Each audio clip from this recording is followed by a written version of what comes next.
Sparkling or still, Sir Elena's voice was steady, though her hands trembled slightly beneath the tray.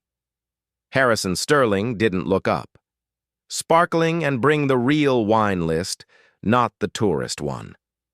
The laughter from his guests was quiet cruel, but when he started ordering in mangled Italian, her pen froze mid-air. For a moment, the air between them cracked his arrogance, colliding with something far older, deeper.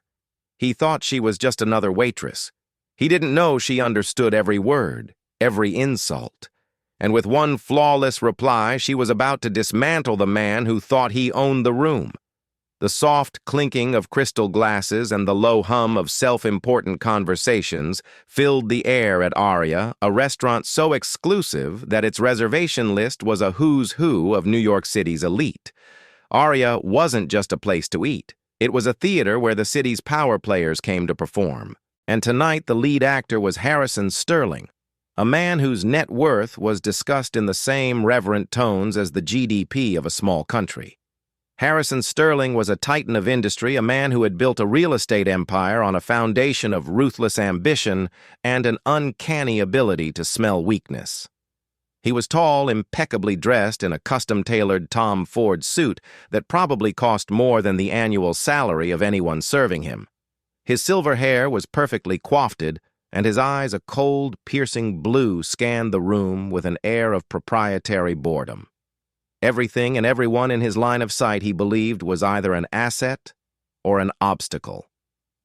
Tonight, he was entertaining a group of potential investors from Zurich, two stern-faced men, Mr. Clausen and Mr. Richter, and their immaculately dressed wives. The deal on the table was worth hundreds of millions, a new luxury high-rise that would scrape the Manhattan skyline. For Sterling, it was just another Tuesday, another conquest. The dinner was a performance, and he was the director, the writer, and the star. His gaze fell upon the waitress approaching their table. She was young, perhaps, in her mid-20s, with warm, intelligent brown eyes and dark hair pulled back into a simple, elegant bun. Her uniform was crisp and clean, but in Sterling's world it was a costume of insignificance. A name tag on her lapel read Elena.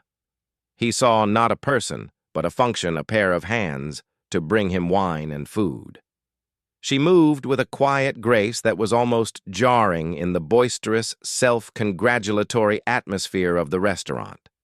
There was a stillness about her, a self-contained dignity that for a fleeting moment registered as an anomaly to Sterling before he dismissed it. "Good evening, gentlemen, ladies. Welcome to Aria. My name is Elena, and I will be taking care of you tonight. May I start you with some water for the table we have still, or sparkling?" She said, her voice calm and clear, a gentle melody against the cacophony of the room. Sterling didn't even look at her. He waved a dismissive hand. "Sparkling, and bring the wine list, the proper one, not the one you give to the tourists."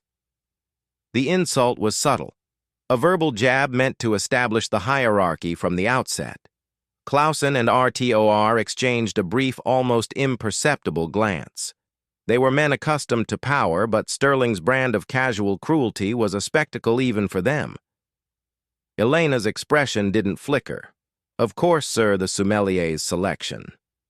She returned moments later with the water and a heavy leather-bound book that she presented not to Sterling, but to the center of the table.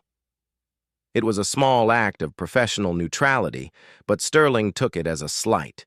He snatched the list from the table, his fingers flipping through the pages with impatient authority. He was a man who prided himself on his culture. He had a villa in Tuscany, a chalet in Gustard, and an art collection that could rival a small museum. He spoke several languages, or so he claimed, enough to impress those who knew less and to irritate those who knew more. Italian was his particular favorite. He felt it made him sound sophisticated, worldly, a modern-day Medi. "I trust your chef can handle a discerning palate," Sterling asked, finally deigning to look at Elena, though his eyes looked through her more than at her. "Our chef Jean-Pierre is one of the finest in the city, sir. I am confident you will find everything to your satisfaction," she replied, her tone perfectly even. "We'll see." Sterling grunted, turning his attention back to his guests. He launched into a monologue about his recent acquisition of a vineyard in Montelsino, peppering his speech with poorly pronounced Italian words. He was putting on a show using his wealth and supposed worldliness as a cudel. His guests smiled politely, their gazes occasionally drifting towards the silent waitress, who stood patiently by the table, a notepad in her hand, her face a mask of professional calm. She was invisible to him, a prop in his play. And that was precisely his mistake. He had no idea that the quiet girl in the server's uniform was not a prop, but a critic watching his performance with a knowledge far deeper and more authentic than he could ever hope to possess. The stage was set, and the first act of Harrison Sterling's public unraveling was about to begin. Harrison Sterling held the wine list like a scepter, his finger tracing a line down the page of vintage Barolos. He was performing for his Swiss guests, painting a picture of a man not just of wealth, but of taste and deep cultural understanding. Every gesture was calculated, every word chosen to reinforce his superiority. The problem with most American restaurants, he began his voice loud enough for the neighboring tables to hear, is a complete lack of authenticity. They serve a caricature of European cuisine, a pantomime. It's sad, really.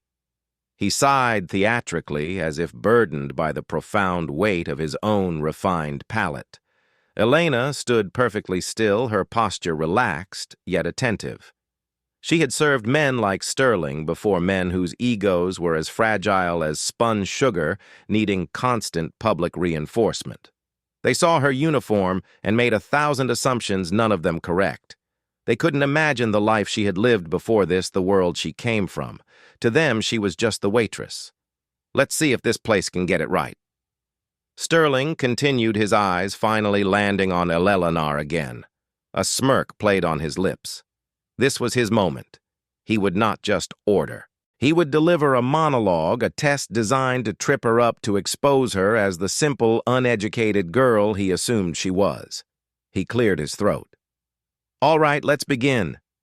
He shifted his posture, leaning forward as if addressing a rapt audience. We will start with the appetizers. He then began to speak in a stilted, heavily accented Italian, the words clanging together like mismatched cutlery. The pronunciation was flawed, the grammar a mess of masculine and feminine disagreements, but it was delivered with the unwavering confidence of a man who has never been corrected in his life. He posed, looking at his guests for approval. He says he translated condescendingly, not for his guests, who likely understood, but for Elena, I want the vitello to the V must be paper thin and the sauce not too much mayonnaise. A common mistake. Elena's pen glided silently across her notepad. She simply wrote VT. Her face remained placid, giving no hint of a reaction. Sterling's smirk widened. She didn't flinch. Good. Round 2. He pointed a finger at Clausen. For my guest here. He leaned back. He will have the fried zucchini blossoms, but are they fresh today? And the oil in the fryer. Has it been changed? I hate the taste of old oil.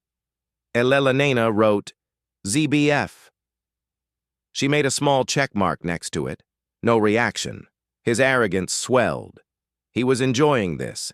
He felt the eyes of the other patrons on him, hearing his confident foreign speech. He felt powerful, sophisticated. He turned to Mr. Richter. And for you, let's try something more complex. Let's test the kitchen.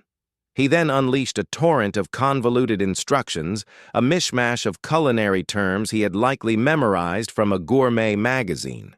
He requested a specific type of prosciutto sandella, aged 24 months, sliced by hand, not machine.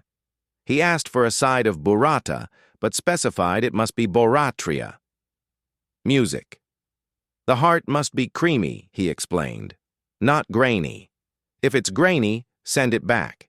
Elena's pen moved with an unhurried, steady rhythm.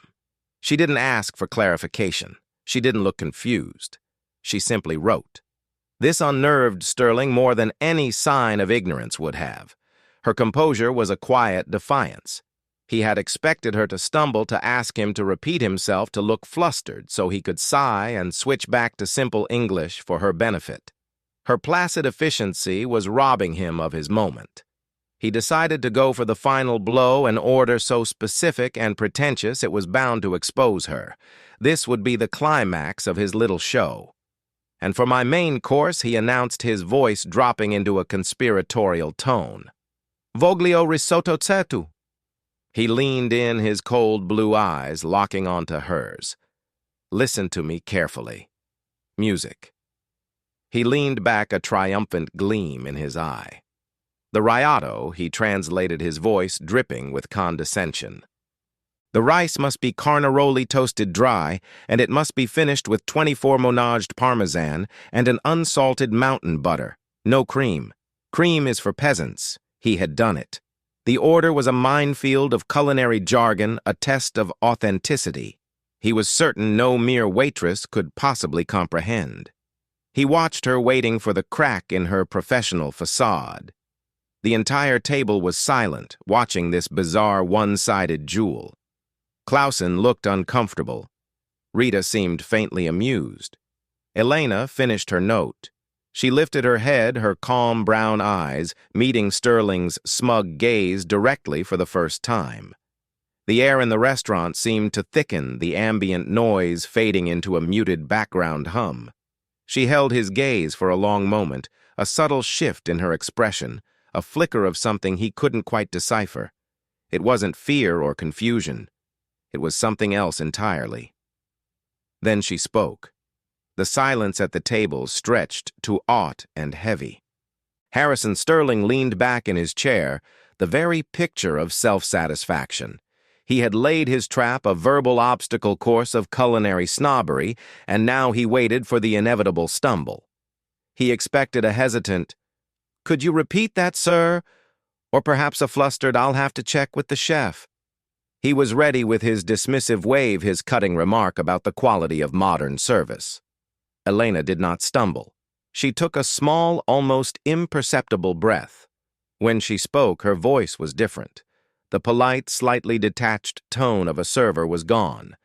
In its place was a voice of quiet authority and liquid melody. The English was gone.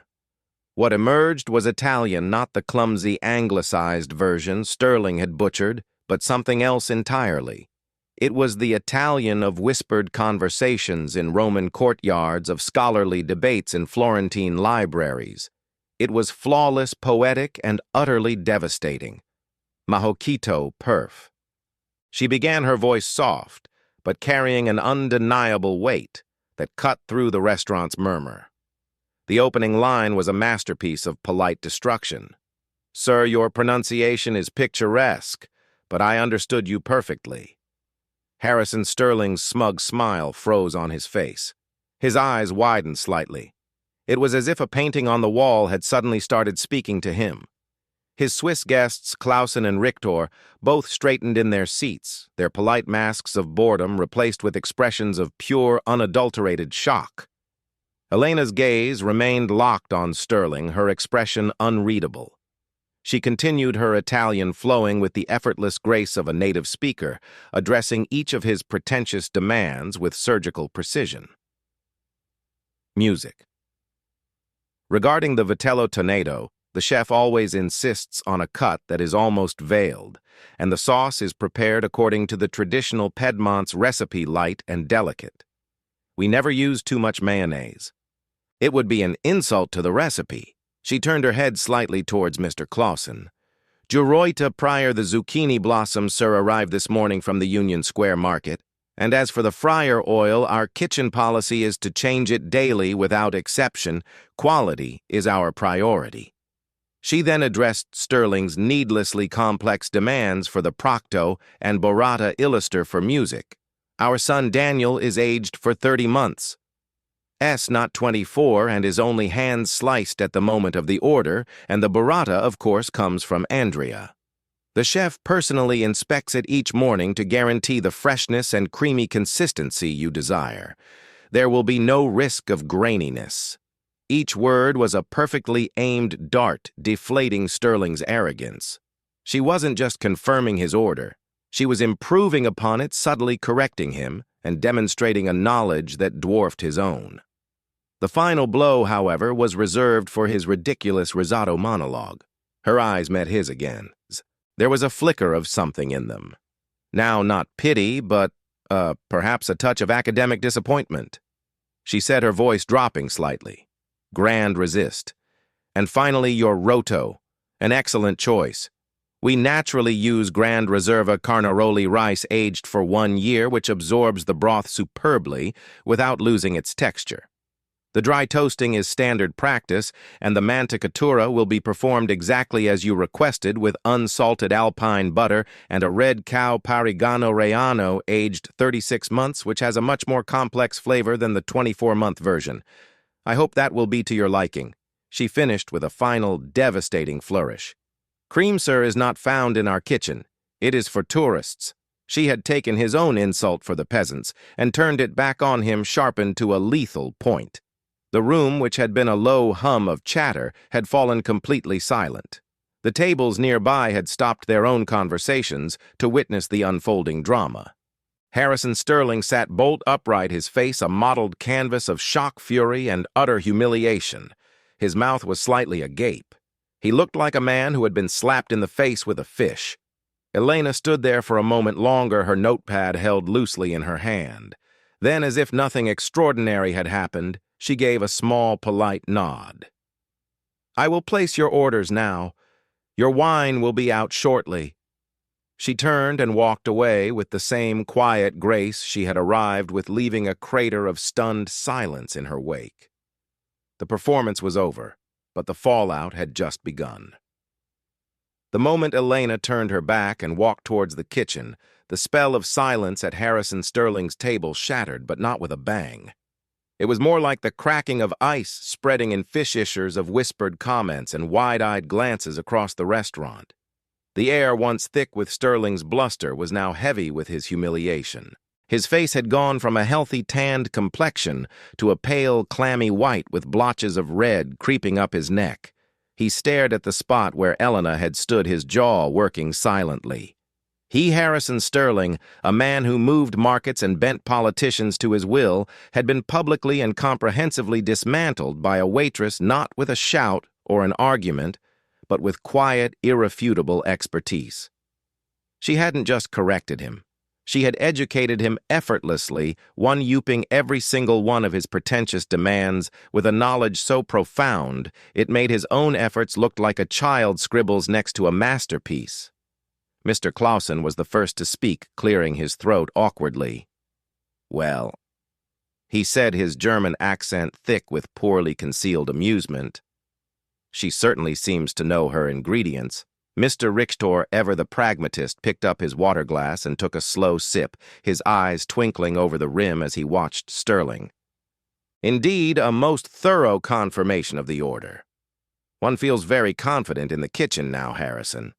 The use of his first name, usually a sign of camaraderie, now felt like a verbal pat on the head to a chastened child. The power dynamic at the table had been utterly inverted. Moments ago, Sterling had been the magnanimous host, the worldly connoisseur. Now he was the fool. His Swiss guests were no longer potential partners to be impressed. They were witnesses to his downfall. The multi-million-dollar deal felt suddenly fragile, tainted by his own hubris. Across the dining room, other patrons leaned in to speak with their companions, their eyes darting towards Sterling's table. He could feel their gazes on him, hot and judgmental. He imagined their words. Did you hear that? The waitress who put Sterling in his place, his reputation so carefully constructed, felt as if it were dissolving in real time. Even the staff's behavior had shifted. The busboy, who came to refill their water glasses, avoided making eye contact with Sterling, a subtle but clear sign that the gossip had already permeated the restaurant's ecosystem. The sommelier, a portly Frenchman named Jean-Luc, approached the table with the wine. He normally fed over Sterling, but tonight his demeanor was different. There was a newfound respect in the way he addressed the table, a difference that was no longer directed at Sterling. The 1998 Gaggia Barbaresco Jean-Luc announced, presenting the bottle. He then looked not at Sterling, but at the empty space where Elena had stood. An excellent choice to complement the dishes that have been ordered. The implication was clear. The credit for the selection and the expertise belonged to someone else. The humiliation was a physical thing, a sour taste in Sterling's mouth. He wanted to lash out to call the manager to have the girl fired. But what could he say fire her for knowing more than me? Fire her for speaking Italian better than I do. The absurdity of it was infuriating. Any complaint would only amplify his own ignorance. He was trapped cornered by his own arrogance. The manager, a sleek man named David Chen, was already gliding towards their table, his face a carefully neutral mask. He had clearly been alerted to the incident.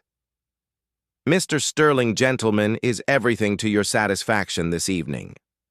Sterling opened his mouth to speak, but only a strangled noise came out. What could he say? It was Clausen who answered, a smooth diplomatic smile on his face. "Everything is most impressive, Mr. Chen. Your staff is exceptionally knowledgeable." Exceptionally. David Chen's eyes flickered toward Sterling for a fraction of a second. "We pride ourselves on our team, sir. We believe expertise is a key ingredient to a fine dining experience. Please enjoy your evening." He gave a slight bow and retreated, the model of professional discretion, but the message was clear. The restaurant stood by its staff. Elena was protected.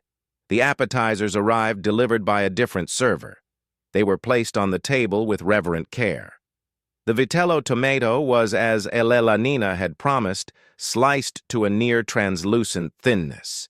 The zucchini blossoms were impossibly crisp and light. Everything was perfect, which was in its own way the final insult. The excellence of the food was a testament to the truth of her words. Sterling stared down at his plate, the food tasting like ash in his mouth. The deal, the restaurant, the entire evening had been poisoned by his pride. But beneath the anger and the shame, a new feeling was beginning to smolder, a burning, obsessive curiosity. Who was she? A simple waitress didn't speak Italian like that. She didn't have that kind of encyclopedic knowledge of regional Italian cuisine. She didn't possess that unshakable regal composure. It wasn't possible. There was a story there, a secret hidden behind that simple name tag and crisp apron. And Harrison Sterling, a man who hated mysteries almost as much as he hated being made a fool of, was going to find out what it was. He was going to tear down her carefully constructed facade and find out exactly who Elena really was. Elena moved through the controlled chaos of the restaurant kitchen with a practiced fluid economy of motion. The blast of heat from the open flames, the rhythmic chop of knives on wooden boards, the staccato shouts of the chefs. It was a world away from the hushed, tense atmosphere of the dining room she had just left. Here she was, just Elena, another server on a busy Tuesday night. No one here knew. No one suspected. As she relayed the order to the head chef, Jean-Pierre, a notoriously temperamental genius, he listened intently. When she got to the risotto, meticulously repeating the specifications with the correct terminology, he grunted in approval. "Good, a customer who understands risotto, a rare thing." Elena just nodded. He was very specific. She didn't mention Harrison Sterling's boorish performance or her own stunning rebuttal. To do so would be to invite questions to draw attention to the life she had worked so hard to leave behind. Here in the anonymity of New York, in the humble uniform of a waitress, she had found a fragile peace. Tonight that peace had been threatened. Later, during a brief lull in service, she stood in the quiet of the dry storage pantry, surrounded by sacks of imported flour and giant tins of olive oil. The scent of dried herbs and aging cheese filled the air. It was a smell that took her back, a scent that was woven into the very fabric of her childhood. Her name wasn't just Elena. It was Elena Darono. The name meant nothing here, but in Italy, in the world of gastronomy, it was royalty. The Darono family had been purveyors of fine food for 3 centuries. They didn't just own restaurants. They were custodians of culinary tradition. Her father, Victoria de Rono, was a living legend, a chef and restaurateur whose flagship establishment in Florence Lanterna held 3 Michelin stars and was considered a temple of Italian cuisine. Elena hadn't grown up in a normal home. She had grown up in a kitchen. Her lullabies were the sizzle of garlic and olive oil and the bubbling of simmering sauces. Her playground was the sprawling vineyard at their family estate in Tuscany. Her bedtime stories were tales of ancient Roman feasts and the culinary rivalries of Renaissance courts. Languages were absorbed as easily as air. She spoke Italian, French, and English before she was 10. Not as academic subjects, but as the living tongues of the people who filled her home chef sommelier critics and suppliers from all over the world. She hadn't just learned about food, she had lived it. She could tell the age of a Parmigiano-Reggiano wheel by its center, identify the specific region an olive oil came from, by a single taste and debate the subtle merits of Caroli versus Viol Nano rice with the passion of a scholar. It was her birthright, but it was also a gilded cage. Her father, Victoria, was a brilliant man, but he was also a tyrant. He loved his daughter, but he loved his legacy more. He had mapped out her entire life. She would study at the best culinary schools, take over the family empire, and marry a man he deemed suitable to carry on the de Rono name. There was no room for her own dreams, her own desires. The weight of 300 years of tradition was a crushing burden. The breaking point had come 2 years ago. It wasn't a single dramatic event, but a slow, suffocating realization that she was disappearing, being molded into a perfect a vessel for her father's ambition. She loved food. She loved the traditions, but she wanted to find her own path to see if she could be more than just a name. She wanted to be a Lena, not just a Di Serono, so she had run away. She had packed a single bag, emptied her personal savings account, and bought a one-way ticket to New York, a city large enough to get lost in. She had cut off all contact with her family. Her father, she knew, would be apoplectic, his pride wounded more than his heart. He would have his people searching for her, but she had been careful creating a new, simpler identity. Working as a waitress wasn't a punishment. It was an act of rebellion. It was a way to be close to the world she loved, but on her own terms. Here she was, anonymous. She could observe, learn, and appreciate the craft from a different perspective without the crushing weight of expectation. She found a quiet satisfaction in the simple, honest work, in the small moments of connection with diners who genuinely loved food. But tonight, Harrison Sterling had forced her hand. His arrogance had provoked her, prodding the part of her she kept carefully hidden. The flawless Italian, the encyclopedic knowledge, it had all come out a reflex she couldn't suppress. It was like a trained musician hearing a horribly out-of-tune note. The instinct to correct it was overwhelming. Leaning her head against a cool sack of rice, Elena felt a tremor of fear. She had revealed too much. Men like Sterling did not take humiliation lightly. His ego was a wounded beast, and now it would be hunting. He had resources, connections. How long would it take for him to start digging? How long until he connected a waitress in New York with a missing culinary from Florence? Her peaceful, anonymous life felt suddenly precarious. The walls of her carefully constructed sanctuary were trembling. She had won the battle at the table, but she had a sinking feeling she may have just started a war she wasn't prepared to fight. The next morning, Harrison Sterling was not in his corner office overlooking Central Park. He was in a far more private, secure location, the downtown headquarters of Kroll Associates, one of the world's leading corporate investigations and risk consulting firms. He sat across a polished mahogany desk from a man named Michael Corian, the firm's top investigator. Corian was a former federal prosecutor with a placid demeanor that belied a mind like a steel trap. "Let me get this straight, Mr. Sterling." Corian set his pen poised over a notepad. "You want a full background investigation on a restaurant waitress?" "Not a waitress." Sterling snapped his voice tight with residual anger. "This waitress, her name is Elena. She works at Aria in Midtown." "Reason for the investigation?" Sterling hesitated. He couldn't very well say. "She made me look like an idiot in front of my business partners by speaking better Italian than me." It sounded petty pathetic. "I believe she may be engaged in corporate espionage," he said, the lie forming easily on his lips. "My dinner last night was with potential investors. Her behavior was unusual, too knowledgeable, too polished. It's possible she was planted there to gather information on my deal." Karugan raised a skeptical eyebrow but made a note. His client's motives were not his concern. Their checks were. "Do you have a last name?" Sterling admitted, frustrated. "Just Elena, dark hair, brown eyes, mid-20s, and she speaks Italian flawlessly." He leaned forward, his frustration making him less guarded. "And I don't mean waiter Italian. I mean professorial Italian. She knew things. Things about food, about sourcing, about preparation that no normal person would know."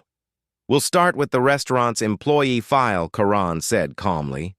"We have contacts. We can get it quietly. We'll run her social security number check, credit history, property records, the usual." "I want everything," Sterling commanded. "I want to know where she was born, where she went to school, who her parents are. I want to know what she had for breakfast this morning. I don't care what it costs. Find out who she is." The investigation began with surprising ease and ended in frustrating dead ends. Within a few hours, Corian's team had a copy of Elena's employee file from a contact in Aria's HR department. The name on the file was Elena Ritchie. The address was a walk-up apartment in Queens. The social security number was valid, but that's where the trail went cold. The number had been issued only 2 years ago. Before that, Elena Ritchie didn't exist. There were no school records, no birth certificate in any state, no digital footprint beyond a utility bill and a bank account, with a modest balance. She had no social media presence, no Facebook, no Instagram, no LinkedIn. She was a ghost Koran, called Sterling in the afternoon. It's a clean identity, Mr. Sterling. A synthetic identity, we sometimes call it. The social is real, but the history attached to it is fabricated. It's professionally done. This isn't some amateur. The news, instead of frustrating Sterling, electrified him. He was right. She wasn't just a waitress. She was hiding something. "So, she's a fraud," he said, a note of triumph in his voice. "Or she has a very good reason to want to disappear," Karugan countered. "Witness protection escaping a dangerous past. It could be anything. We're running facial recognition software against international databases now, but it's a long shot. The name Elena Ritchie is likely an alias." For the next 2 days, Harrison Sterling was consumed. The multi-million-dollar Zurich deal was an afterthought. His obsession was Elena. He had his own security team conduct discreet surveillance on her apartment building. The reports were maddeningly mundane. She left for work. She came home. She bought groceries. She read a book on a park bench. There were no clandestine meetings, no suspicious phone calls.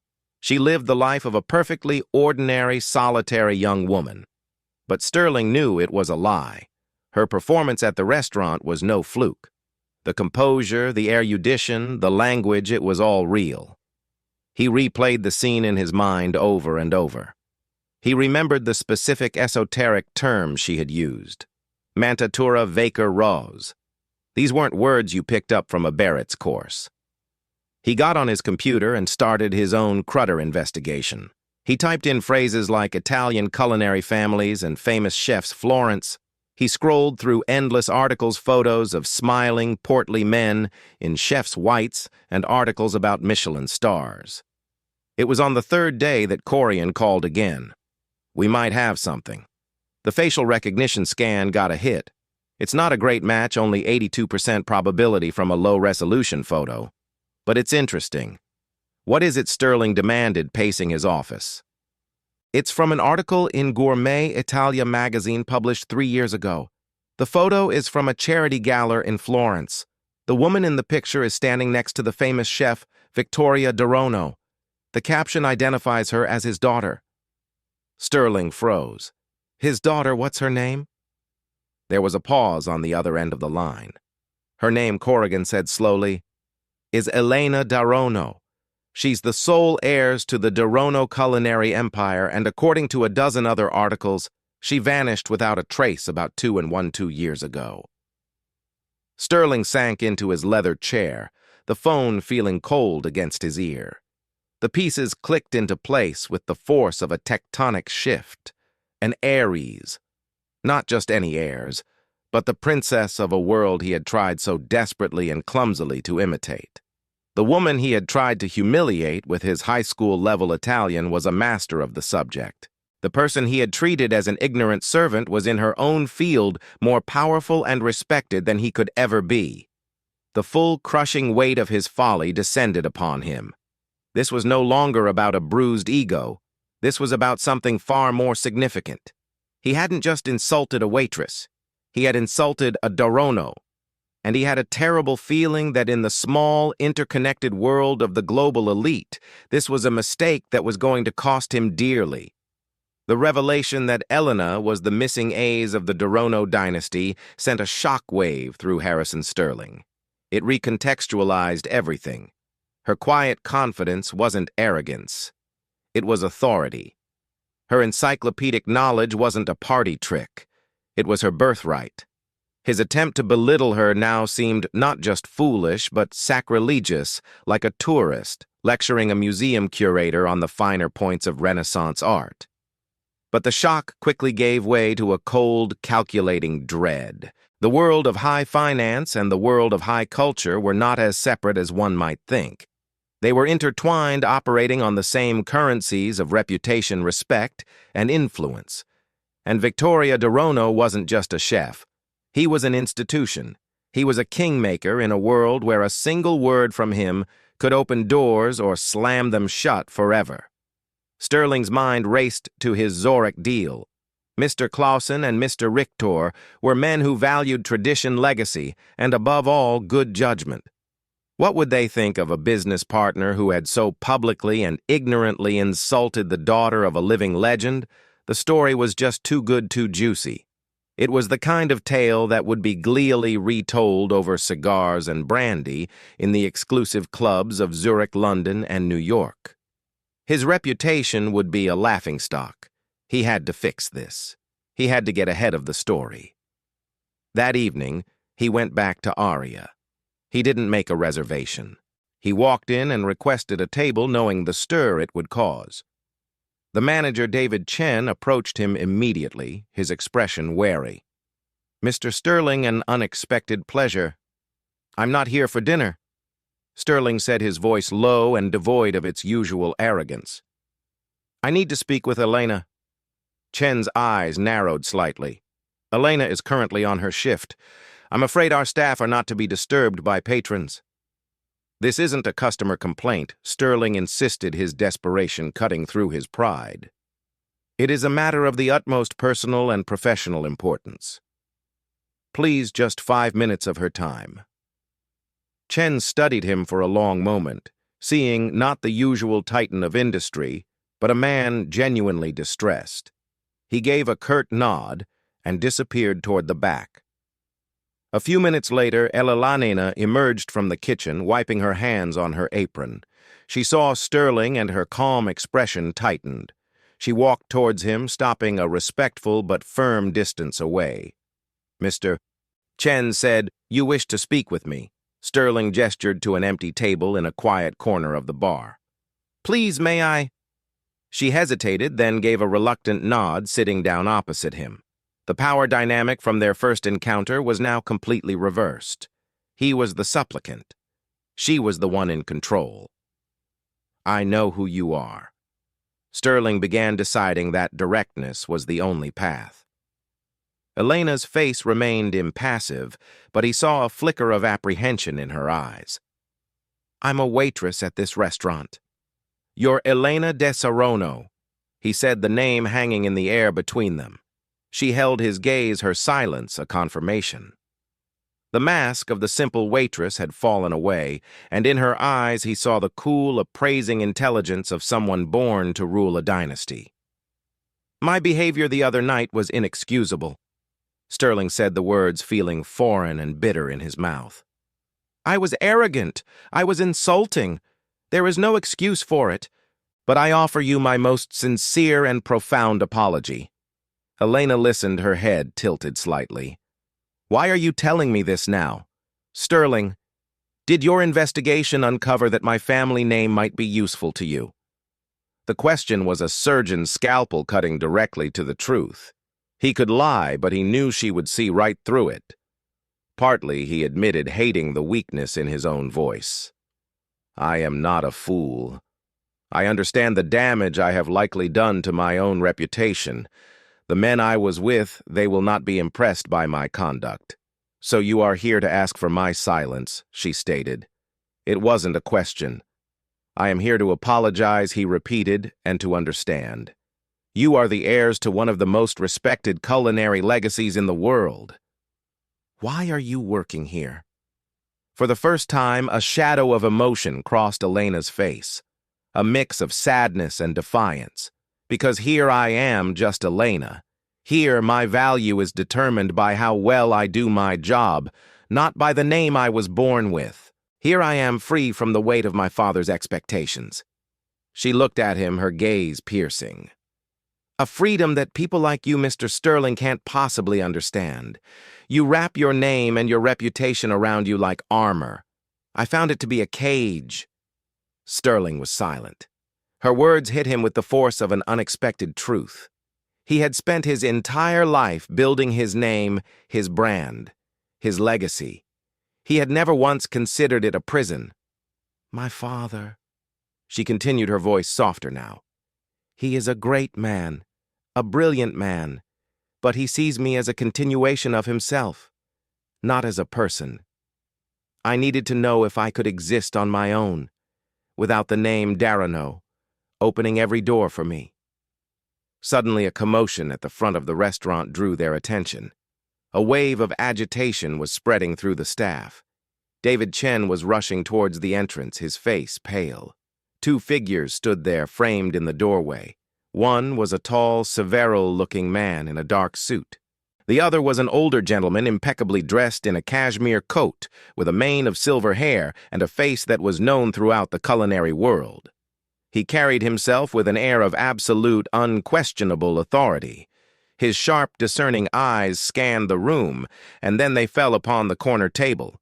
Elena's blood ran cold. She whispered a single name, her voice trembling slightly. Papa Victoria Darono had found her. The king had come to reclaim his princess, and his expression was not one of fatherly relief. It was one of cold, aristocratic fury. The real drama was only just beginning. The arrival of Victoria Darono changed the atmosphere in Aria instantly. The low hum of dining and conversation ceased, as if a switch had been flipped. Patrons and staff alike turned to stare at the legendary chef, a man most had only ever seen in magazines or on television. He was an icon, and his unexpected presence in their midst was as shocking as a royal visit. Victorio ignored them all. His piercing eyes, the same intelligent brown as his daughter's, but hardened by decades of command, were locked on Elena. He strode through the restaurant with the purposeful gait of a man who owned every room he entered. His associate followed a few paces behind a silent and imposing shadow. Harrison Sterling felt himself shrink in his seat. He had dealt with heads of state and ruthless corporate raiders, but the sheer palpable force of Victoria Darono's personality was unlike anything he had ever encountered. It was the authority of legacy, of ancient tradition, something Sterling's new money could never buy. Vittorio stopped at their table, his gaze sweeping over Elena's simple waitress uniform with profound disappointment. He then turned his eyes on Sterling, a look of such withering contempt that Sterling felt a literal chill. Victorio said, his voice a low, dangerous rumble. He pointed a single accusatory finger at Sterling. So I know who you are. The man who insulted my daughter. Sterling didn't need a translation. The venom in the tone was universal. Before he could stammer a reply, Victoria's attention was back on Elena.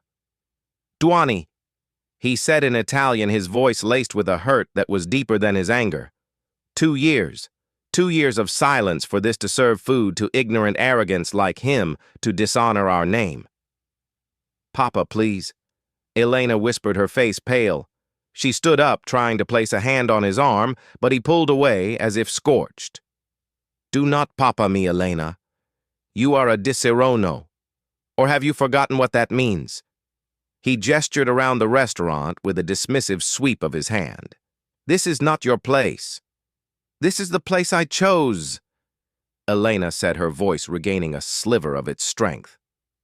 The fear in her eyes was being replaced by the familiar spark of defiance that had driven her away in the first place. "I chose to be a person, not just a legacy." The raw familial conflict was playing out in the center of one of New York's most public dining rooms. It was excruciating, intimate, and utterly captivating. Sterling, realizing his presence was only making things worse, began to stand up. "Senor Darono." "I believe I should." "You will sit," Victoria commanded, not even looking at him. "This concerns you." He turned back to Elena. "I did not spend years teaching you the difference between a Barro and a Brunello, so you could pour water for cretins. I did not teach you the history of our cuisine, so you could write down orders like a common servant. I did this so you could lead. You did it so I could be you," Elena retorted, her voice rising. "You never asked what I wanted. Did you ever think that I might love our traditions but hate the cage they built around me?" It was at that moment that Mr. Clausen and Mr. Richter, who had been dining at another table to give Sterling his privacy, chose to approach. They had witnessed the entire scene, their faces a mixture of astonishment and fascination. "Signor Darono," Clausen said, extending a hand with a deferential bow of his head. "Forgive the intrusion. My name is Frederick Clausen. It is an unimaginable honor. I have had the privilege of dining at Lanterna. It was one of the greatest experiences of my life." Vittorio looked at the offered hand for a moment before taking it, his anger momentarily tempered by the genuine reverence in the man's voice. "Senor Clausen, I am pleased you enjoyed my restaurant." "Indeed," Artur added, also stepping forward. "We were just discussing with Mr. Sterling here a potential new venture, a luxury tower. We had envisioned the flagship restaurant to be a beacon of culinary excellence." Sterling's heart leaped into his throat. He saw what was happening. His business partners were in front of his very eyes, beginning to pivot. Clausen's gaze shifted from Victoria to Elena, a new profound understanding dawning on his face. "A restaurant, I believe, that would require a director with an unimpeachable pedigree. Someone with a true, authentic understanding of not just food, but legacy." The implication was as clear as the crystal glasses on the tables. They weren't just flattering the legendary chef. They were making a play. They were seeing past the waitress uniform and recognizing the opportunity that stood before them. Victoria looked at his daughter, then at the two shrewd Swiss investors. He looked at the humiliated Harrison Sterling. A slow, complex series of emotions played across his face. He saw his daughter not as a runaway, but as a woman who had, even in this humble setting, commanded the respect and attention of powerful men. She had not dishonored the name. She had proven its inherent power. She didn't need his restaurants or his reputation. The knowledge and grace were inside her. She was a disaronno. Whether she was in Florence or in Queens. "My daughter Victoria," said, his voice softening for the first time, a note of pride wearing with his anger, "makes her own decisions." He looked directly at Elena, and for the first time, it felt like he was truly seeing her. "The question is, Elena, what do you want to do?" The entire restaurant waited for her answer. Elena looked at her father, at the investors, and finally at the humbled Harrison Sterling. She had run away seeking freedom and anonymity, only to have her old world and a potential new one collide in the most public way imaginable. She had a choice to make. She could retreat back into the shadows, or she could step into the light and forge a new path, one that was entirely her own. Her reply would not only decide her future, but would also seal the fate of Harrison Sterling and his empire. In the end, Elena's choice was as elegant and precise as her Italian. She didn't choose her father's world or the one Sterling offered. She created her own. She accepted the investor's offer, but on her terms, building a new restaurant from the ground up that celebrated tradition while embracing innovation, a true reflection of herself. Harrison Sterling, humbled and sidelined, lost the deal, but gained a painful, invaluable lesson in humility. His empire survived, but his arrogance did not. Elena's story became a quiet legend in the city, a powerful reminder that we should never judge a person by their uniform or their station. True worth, like a perfectly prepared meal, is about the quality of the ingredients within, not the fancy plate it's served on. If this story resonated with you, please hit that like button and share it with someone who needs to hear it.